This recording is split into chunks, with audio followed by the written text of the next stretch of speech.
The live TV, सच सबसे आगे। नमस्कार, मैं हूं रंजीत झा और आप देख रहे हैं द लाइव टीवी। 58 वर्ष पहले संघ पर लगे बैन को मोदी सरकार ने खत्म कर दिया है। एक नया आदेश जारी किया गया है जिसके मुताबिक अब जितने भी सरकारी कर्मचारी हैं वो आरएसएस ज्वाइन कर सकते हैं, उनकी गतिविधियों में भाग ले सकते हैं।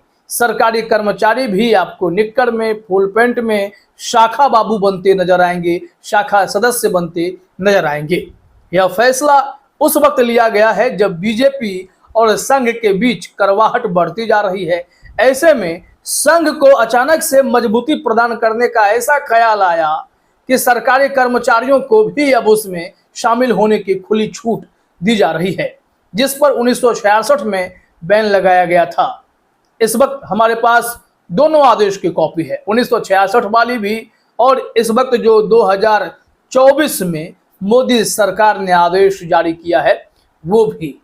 अब आरएसएस की गतिविधियों में शामिल होने के लिए सरकारी कर्मचारियों को डरने घबराने की जरूरत नहीं है। पहनिए हाफ पैंट, लीजिए हाथ में लाठी और पहुंच जाइए शाखा कार्यालय और खूब भांजिए लाठी। आत्मरक्षा का गुण सीखेंगे। दरअसल 1966 में संघ पर जब बैन लगाया गया था तो उनके आचरण को देखते हुए लगाया गया था। उनपे तीन तरह के अलग अलग बैन लगाए गए थे। 1980 तक अलग अलग तरीके के बैन थे। और सबसे दिलचस्प बात यह है कि वाजपेयी जी ने भी इस देश में प्रधानमंत्री पद का नेतृत्व किया था, देश का नेतृत्व किया था, तब भी उन्होंने इस आदेश को वापस नहीं लिया था। उनका मानना था कि सरकारी कर्मचारी सरकारी सेवा करें। वो कहाँ संघी बनने के लिए अब अपने आप को झोंकेंगे। तो वो कांग्रेस के ही उस आदेश को मेंटेन कर रहे थे। लेकिन अब मामला बनता बिगड़ता दिखाई पड़ने लगा है। ये देखिए अपने स्क्रीन पर आप, ये 1966 को एक आदेश जारी हुआ था। ये 30 नवंबर को 1966 को आदेश जारी हुआ था।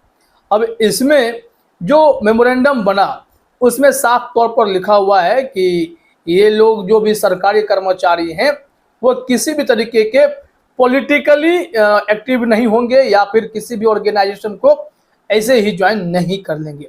इस पर रोक लगा दी गई थी। लेकिन अब इस रोक को स्पेशली हटाया गया है आरएसएस के नाम पर। जो नया आदेश है वो भी हम आपको दिखा रहे हैं, जरा देख लीजिए अपने स्क्रीन पर। इसमें संघ के नाम पर ही सब कुछ फोकस किया गया है। ये भी ऑफिस मेमोरेंडम है और government of India New Delhi, date भी है 9 जुलाई 2024 यानी 2024 9 जुलाई को।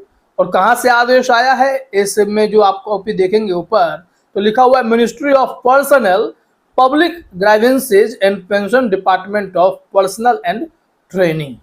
यहाँ क्या कहा गया है, participation of the government servants in the activities of RSS regarding.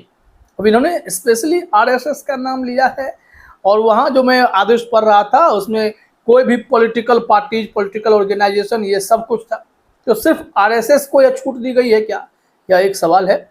इसमें साफ कहा गया है the undersigned is directed to refer to the, और जो इनकी डिटेल्स हैं वो डिटेल डेट जो आदेश आया था 30 नवंबर 1966 का, वो आदेश वो सब कुछ डेट किया हुआ। इसमें 3 तारीखें हैं, सिर्फ 1966 ही नहीं, एक और देखिए ओएम नंबर जो दिया हुआ है उसमें डेट है 25/7/1970 और तीसरा जो ऑफिस मेमोरेंडम नंबर है ये है 28 अक्टूबर 1980 का। इन तीनों आदेश को अब निरस्त कर दिया गया है।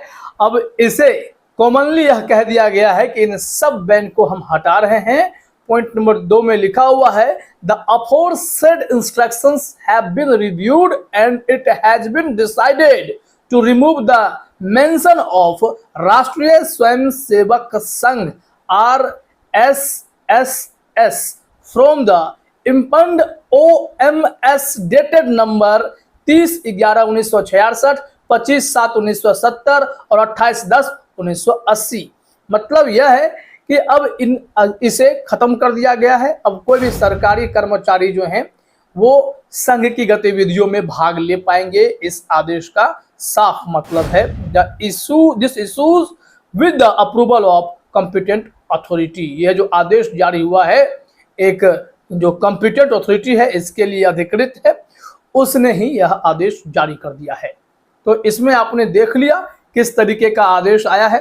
अब इसमें लोगों की प्रतिक्रिया आने लगी है।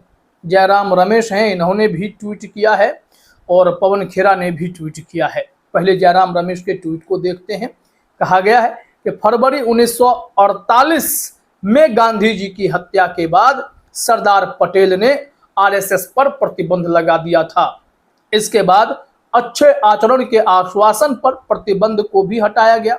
इसके बाद भी आरएसएस ने नागपुर में कभी तिरंगा नहीं फहराया। 1966 में आरएसएस की गतिविधियों में भाग लेने वाले सरकारी कर्मचारियों पर प्रतिबंध लगाया गया था और यह सही निर्णय भी था। यह 1966 में बैन लगाने के लिए जारी किया गया आधिकारिक आदेश है, जिसे अभी आपने देखा। पुराना आदेश जो हमने दिखाया है वो टाइपराइटर से जब टाइप होता था तब का है। फिर कहा गया कि 4 जून 2024 के बाद स्वयंभू नॉन बायोलॉजिकल प्रधानमंत्री और आरएसएस के बीच संबंधों में करवाहट तो आ गई है। इसके बावजूद 9 जुलाई 2024 को 58 साल का प्रतिबंध हटा दिया गया, जो अटल बिहारी वाजपेयी के प्रधानमंत्री के कार्यकाल के दौरान भी लागू था। मेरा मानना है कि नौकरशाही अब निक्कर में भी आ सकती है। बहुत ही गंभीर आरोप, गंभीर टिप्पणी यहाँ पर जयराम रमेश ने की है। क्योंकि उनका मानना भी जायज है कि जो सरकारी कर्मचारी हैं उन्हें तो वैसे भी रोका जाता है, कोई भी अलग पॉलिटिकल एक्टिविटीज या इस तरीके के कोई संगठन को ज्वाइन करके उसमें अपने पार्टिसिपेशन दिखाने के लिए। लेकिन स्पेशली अगर यह आरएसएस का ही मामला बनाया गया, उसमें तो जब मैं पुराना आदेश देख रहा था उसमें सिर्फ आरएसएस की बात तो है नहीं, तमाम पॉलिटिकल पार्टी ये सब कुछ मेंशन किया हुआ है। तो हो सकता है कि यह स्पेशली आरएसएस के लिए कहीं कुछ ना आया हो। खैर, इसमें अब देखिए खुले तौर पर अब खबरें भी छपी हैं और लोगों की प्रतिक्रिया भी आई है। पवन खेरा ने कहा है कि 58 years ago, the central government had imposed a ban on government employees taking part in the activities of the RSS. Modi's government has withdrawn the order. मतलब गवर्नमेंट एम्प्लॉय पर यह एक बैन था बेसिकली, अगर कहा जाए तो, कि वो आरएसएस को ज्वाइन नहीं करेंगे। तो इसे आप इसे उल्टा भी समझ सकते हैं कि आरएसएस पर बैन था कि वो कोई भी सरकारी कर्मचारी को अपने यहाँ स्वागत नहीं करेंगे। यह आदेश 58 साल पुराना था, जिसे इस वक्त मोदी सरकार ने वापस लिया है। अब सरकारी कर्मचारी मजे में हाथ में लाठी, निक्कर या खाकी पैंट शर्ट पहनकर, टोपी लगाकर फिर वहाँ शाखा ज्वाइन करेंगे और फिर एक्सरसाइज करेंगे, आत्मरक्षा के टिप्स लेंगे। भाई रिपोर्ट देखिए, मीडिया वेबसाइट्स पर खबर भी छपी है, लोगों की प्रतिक्रिया भी आने लगी है। क्या कहा जा रहा है पत्रिका के हेडलाइन में, जरा देखिए अपने स्क्रीन पर। इस हेडलाइन में कहा जा रहा है कि सरकारी कर्मचारियों को लेकर कि आरएसएस की गतिविधियों में शामिल होने पर प्रतिबंध खत्म, अब शाखा में हिस्सा ले सकेंगे सरकारी कर्मचारी। यहाँ कहा जा रहा है आरएसएस बैन रिमूव्ड। भाजपा सरकार ने आरएसएस की गतिविधियों के सरकारी कर्मचारियों के शामिल होने के प्रतिबंध को हटा दिया है।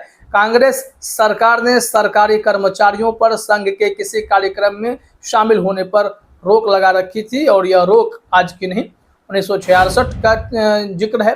इसके अलावा जो अलग अलग 2 कालखंड को आपने देखा, 1980 तक यह मामला बन रहा था। वहीं इस संबंध में लेटेस्टली की अगर रिपोर्ट को देखें तो वहाँ भी इस तरीके की खबरें चलने लगी हैं। हेडलाइन में भी कहा गया है कि अब आरएसएस के कार्यक्रमों में भाग ले सकेंगे सरकारी कर्मचारी, केंद्र ने हटाया 58 साल पहले का बैन। और क्या क्या इसमें कहा गया है जरा सा देख लेते हैं। कहा जा रहा है कि भारत सरकार के गृह मंत्रालय ने एक आदेश जारी करते हुए सरकारी कर्मचारियों के राष्ट्रीय स्वयंसेवक संघ की गतिविधियों में शामिल होने पर लगा प्रतिबंध हटा लिया है। कांग्रेस इसे लेकर बीजेपी पर लगातार हमला भी करती रही है। कांग्रेस ने रविवार को केंद्र सरकार की ओर से जारी उस फैसले की तीखी आलोचना भी की है। यानी कि अब देखिए यहाँ पर एकदम क्लियर मैसेज है। जब मैं बता रहा था कि 1966, 1970 वाला जो और 1980 वाला जो आदेश था उसमें जो जिक्र है उसमें साफ तौर पर यही कहा गया था कि तमाम कुछ ऐसे गैर राजनीतिक संस्था या राजनीतिक संस्था जो भी है उसमें सरकारी कर्मचारियों की भागीदारी नहीं होगी। उसी का जिक्र करते हुए कहा गया है कि इससे पहले की केंद्र सरकारों की ओर से साल 1966, 1970 और 1980 के उन आदेशों में संशोधन किया गया है जिनमें कुछ अन्य संस्थाओं के साथ साथ आरएसएस की शाखाओं तथा अन्य गतिविधियों में शामिल होने पर सरकारी कर्मचारियों पर कड़े दंडात्मक प्रावधान लागू किए गए थे। पूर्व की कांग्रेस सरकारों ने समय समय पर सरकारी लोगों के आरएसएस के कार्यक्रमों में शामिल होने पर रोक लगा दी थी, लेकिन अब देखिए क्या हुआ है कि यहाँ अब इस रोक को हटा दिया गया है। ऐसे में स्पेशली संघ का नाम लिखा हुआ है तो सवाल यह भी है क्या संघ वालों को विशेष छूट है क्या? खैर, मोदी जी की सरकार है और संघ के साथ उनके पुराने रिश्ते हैं, क्या करेंगे ये तो वही तय करेंगे। फिलहाल इस वीडियो में इतना ही। आप सभी का हमसे जुड़ने के लिए बहुत बहुत धन्यवाद। द लाइव टीवी, सच सबसे आगे।